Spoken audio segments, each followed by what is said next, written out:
19-24 మధ్యన కొన్ని విషయాల నుంచి మీ టూరిజం డిపార్ట్మెంట్ నుంచి ఇన్ఫర్మేషన్ అడిగితే ఇన్ఫర్మేషన్ ఇవ్వట్లేదు.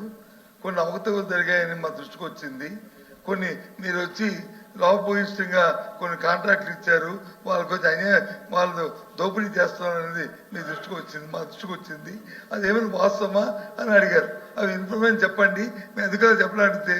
మరి మంత్రి ఏమో చెప్తారు, అసలు జరిగిందా లేదా, జరిగితే ఎంక్వైరీ జరుగుతుందా, లేకపోతే ఏమవుతుందా అసలు విషయం. ఎందుకంటే ఆ యాంబిగ్యూటీ ఎందుకు?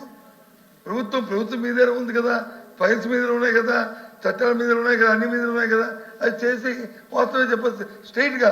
దానికోసం వచ్చి ఇవన్నీ వాళ్ళు అడిగిన క్వశ్చన్కి మీ మంత్రి గారు చెప్పిన సమాధానానికి ఇక్కడ పొందలేదు.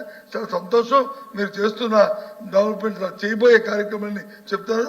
అవన్నీ అమలు జరిగితే మంచిదని మేము భావిస్తున్నాం, జరగాలని కోరుకుంటున్నాం కూడా. మీరు చెప్పిన మేము దేనికి కూడా దానికి మాకు అభిప్రాయ భేదం లేదు. కానీ ఇప్పుడు కాకపోయిన తర్వాతైనా సరే తప్పుడు ఏమైనా జరిగితే అవి రిటర్న్గా పంపించండి. మాకు కూడా వస్తాయి కాబట్టి సభ్యులకి సమాధానం మేము కూడా చదివి ఆనందిస్తాం, తెలుసుకుంటాం.